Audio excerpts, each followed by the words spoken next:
you for tuning in today to Momma Jessie's Crochet. My name is Jessie and I'm excited to bring you this Beginner Graphghan series. I have teamed up with Linda and Karen from Teach Me Graphgan. They have a wonderful group on Facebook. So I recommend go joining them if you haven't already. If you're already a member, you can go to the Files tab and they have the free graphs over there for the beginner series that I'm teaching, so I would recommend printing them or downloading them however you feel comfortable. I'm a classic pen paper person, so that's what I like to work with. It's easier for me and my eyes, but you can work from your Kindle or download it to wherever you need to. So this one's a pretty basic graph. We are learning the beginner square today in 2 colors. She has yellow and green. I am doing pink for the center and blue for the outer square. I do apologize for the road noise. I am off the road and I just don't have any control of that until I move in like 2 years and I'll be a little quieter. So just a heads up there. But this graph is really easy. I am teaching this in single crochet. Linda has a separate series on how to learn this in extended single crochet. So just go over to her group if you want to find how to learn the extended single crochet. She has some wonderful tricks for that, for your clean edges when you do the extended single crochet. So when you print this or you download it, you'll get this first page here. You'll see the yardage, the colors. The yardage will always vary depending on your tension. I recommend using a G or H hook. You can use what's best for your tension. And for yarn, you'll need a worsted weight for. I haven't done graphs in any other weight, so I don't know how those would play.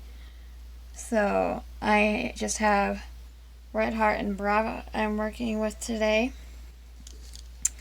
And you'll also need, I recommend, wonderful bobbins.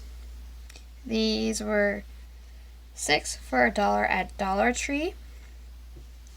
And when you wind up these on your yarn on your bobbin, you don't want to overlook, so you want to be able to clip it onto your work. So that way you don't have any untangling to do when you go to turn your work. It's already done for you. And I have 2 prepped up here. This is for the other side of my square. That's for the center. And I will reload these as I go. I do have my pink and my other blue ball of yarn ready to go. So I'm really excited to get this series going for you. And then on the second page here, you will see the graph. For me, the graph is a little intimidating, at least with how my eyes like to trick me when I read. So if you have some problems with reading, I like to use this more as like a guideline versus counting. But this graph, it's pretty easy just to go across because there's not too many details on here because it's a beginner graph with 2 colors. So you'll need a total of 3 bobbins, okay? So this will be 1 bobbin. This is another one. And this is a 3rd one, okay? So that's why I say 3. Because just because you can work down here for a while for 5 rows, and when you go right here to change your color, this color all the way through to this side and vice versa to this side. We're going to keep these bobbins separate because it really does give you guys a cleaner look in the end. And it's really not that hard to do. Just the thing with Graphganning, you just have to pay attention to your color change. So here it's 5 single crochets, but we will change color on the 5th single crochet, but we're not going to finish that 5th single crochet because we're going to finish it with the new color for the square in the middle, okay? And then same right here, we're going to not finish this single crochet because we're going to switch to the border color again because we're not carrying anything through, so we want everything nice and clean and just be a nicer look in the end. When I do more detailed graphs and I have to go over 4 or 5 stitches, then I'll carry it a little bit just for those 4 and work over it, but I always make sure my bobbin is still there for that area. You never want to give up your bobbin. until it's time to cut it off. So, and then this would be the graph. I fully trust in the written graph patterns. They do a wonderful job. And so with this, it's very simple. It's only 25 rows. And it's really basic. So what I'm going to do is I'll make sure you guys get started right here, okay?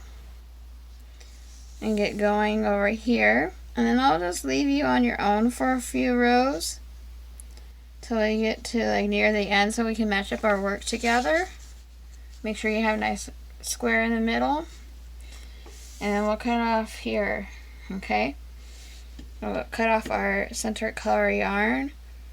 And we'll just, I like to crochet in my ends as much as possible because I'm really not a fan of sewing, but you can't always do that with Graphgan. But with these simple ones, you can. So, just a trick of the trade. There, you'll need your scissors, obviously, for when it comes to time to cutting off the yarn. And you can use your sewing needle if you prefer to sew it the ends in on the back side. And another trick for you is if you are still kind of new to crochet, or just even new to this, I would recommend getting a stitch marker and put it like on your first stitch on the front, so that way you know what side is your front and what side is your back. I can usually just tell by the way my stitches are facing, but I have been crocheting since like 2011, so it's just how much experience you have in understanding which side is the front and the back side. So if you understand that I would think you would need a stitch marker, but you are very welcome to do what makes this easier for you. So to get this started, you want to take the color for the outer square, the border color, and what she wants you to do is start off with your slip knot and chain up 26.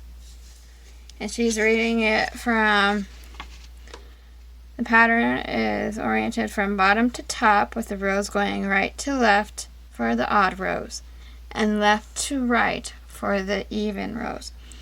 And she wants you to chain up 26 and chain 1 at the end of each row, because that chain 1 will be your turning chain. That is very important when you do your crochet, no matter what pieces you're working on. If you're working in rows, that will keep your edges straight. If you don't, you're going to have really wavy, wonky looking edging, and trust me, that's not fun. So I kind of got my first part started because I wanted to show you what it'll look like. Okay, so you see my fabric rose a little bit. You can always just stitch it a little bit with your hands or pull it out and redo it. The more we add on, the flatter it'll get. Yeah, excuse me for my hiccup there. So to start this, you obviously want to start with your slip knot, chain up 26, and chain your 1. And I want to double count mine and make sure I have my 25. Because when you chain up your 26 and chain 1, you want to work in the second chain from your hook. And you'll notice there will be a loop on your hook from when you were making your foundation chain. That will never count as a stitch, okay? So it'll be the second, you'll see your first chain here, and you'll see one more chain. You want to go into that second chain from your hook. And then you should have 25 single crochet all the way down, just like this very first row here. And you see I chained my 1 here at the end.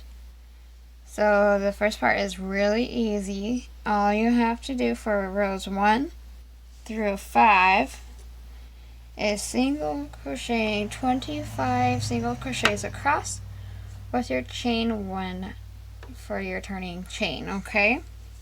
And that was what I have here. So I just wanted to work ahead a little bit so I can show you guys. And then row 6, are reading from left to right.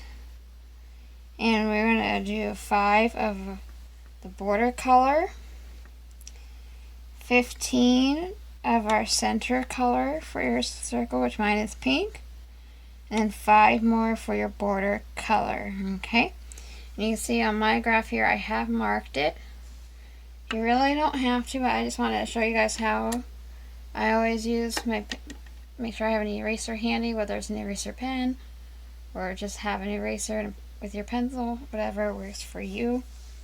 I am not techie to get along with all the iPads and stuff, so